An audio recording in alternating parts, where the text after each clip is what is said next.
నమస్తే welcome to one TV special story. మానవాళిపై వైరస్లు పగబట్టినట్లు ఉన్నాయి. దేశంలో కరోనా వైరస్ భయం మరోసారి మొదలైంది. మారుతున్న వాతావరణం కారణంగా ప్రజలు దగ్గు, జ్వరం, బాడీ పెయిన్స్ వంటి సమస్యలను ఎదుర్కొంటున్నారు. మరోవైపు చేప కింద నీరులా N3H2 వైరస్ వ్యాప్తి కొనసాగుతోంది. కరోనాతో పాటు ఇన్ఫ్లుయెంజా కేసులు దేశవ్యాప్తంగా పెరుగుతూ ఉండటం ఆందోళన కలిగిస్తుంది.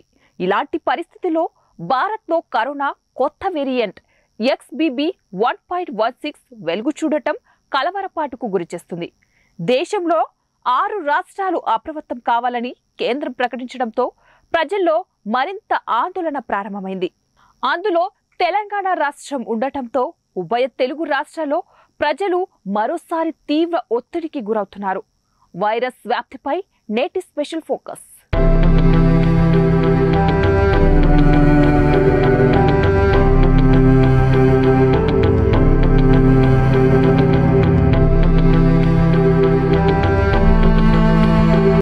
దేశంలో తొలి కరోనా కేసు గుర్తించి 3 ఏళ్లు దాటింది.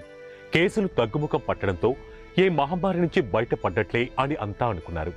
అయితే ఇప్పుడు కరోనాతో పాటు ఇన్ఫ్లుయెంజా కేసులు దేశవ్యాప్తంగా పెరుగుతుండడం ఆందోళన కలిగిస్తుంది. ఇలాంటి పరిస్థితుల్లో భారత్లో కరోనా కొత్త వేరియంట్ XBB.1.16 వెలుగు చూడటం కలవరపాటుకు గురిచేస్తుంది. అత్యంత వేగంగా వ్యాపించే ఈ XBB రకం వేరియంట్ ఎప్పటికే చాలా దేశాల్లో గుర్తించారు. అయితే భారత్లో కరోనా కేసుల పెరుగుదలకు ఈ వేరియంటే కారణం కావచ్చని నిపుణులు అభిప్రాయపడుతున్నారు. ప్రస్తుతం కేసులు తక్కువగానే ఉన్నప్పటికీ మున్ముందు పెరిగి దేశంలో కరోనా 4వ వేవ్ వచ్చినా ఆశ్చర్యపోవాల్సిన అవసరం లేదని అంచనా వేస్తున్నారు. ప్రస్తుతానికి కోవిడ్ XBB.1.16, XBB.1.15 లక్షణాల మధ్య ఎటువంటి తేడాలు లేవు. ఇది సోకిన వారిలో జ్వరం, గొంతు నొప్పి, జలుబు, తలనొప్పి, ఒంటి నొప్పులు, అలసట వంటి లక్షణాలే ఉంటాయి. ఈ వేరియంట్ జీర్ణ వ్యవస్థ, శ్వాసకోశ వ్యవస్థని కూడా ప్రభావితం చేయవచ్చు.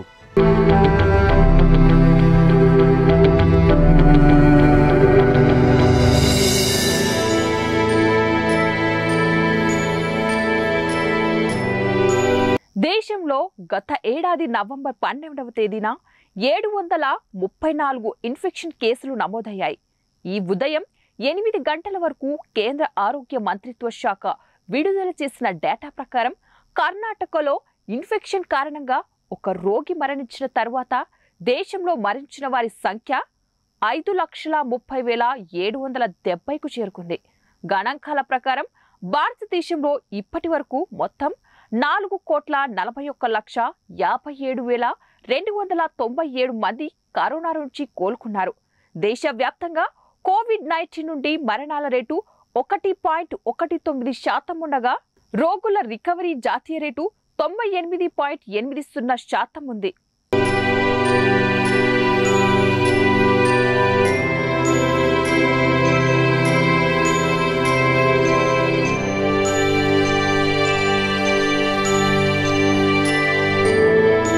భారత్లో మెల్లమెల్లగా H3N2 వైరస్ పంజాబ్ విసురుతోంది. ఇప్పటికే పలు నగరాల్లో చాప కింద నీరులా పాకుతున్న ఈ వైరస్ ఎఫెక్ట్ తాజాగా పుదుచ్చేరికి తాకింది. దేశంలో H3N2 ఇన్ఫ్లుయెంజా కేసులు అకస్మాత్తుగా పెరుగుతూ ఆందోళన కలిగిస్తుంది. గత వారం ప్రారంభంలో ఆరోగ్య మంత్రిత్వ శాఖ విడుదల చేసిన డేటా ప్రకారం జనవరి 2, మార్చి 5 మధ్య భారత్లో 457 H3N2 వైరస్ కేసులు నమోదయ్యాయి. అంతకుముందు రోజు మహారాష్ట్రలోని అహ్మద్ నగర్లో 23 ఏళ్ల వైద్య విద్యార్థి H3N2 వైరస్తో మరణించగా, గుజరాత్లోని వడోదరలో ఈ వైరస్ కారణంగా మొదటి మరణం నమోదైంది. సీజనల్ ఇన్ఫ్లుయెంజా H3N2 వైరస్ కారణంగా పిల్లలు అనారోగ్యానికి గురవుతున్నారనే నివేదికల నేపథ్యంలో మార్చి 16 నుంచి 26వ తేదీ వరకు పాఠశాలల్ని మూసివేయాలని పుదుచ్చేరి ప్రభుత్వం నిర్ణయం తీసుకుంది.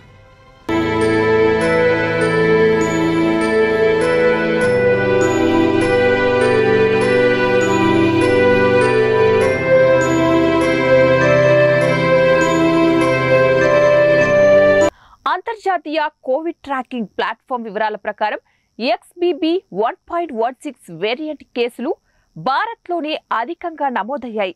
మన దేశంలో ఈ వేరియంట్ అధికారిక కేసుల సంఖ్య 48గా ఉంది.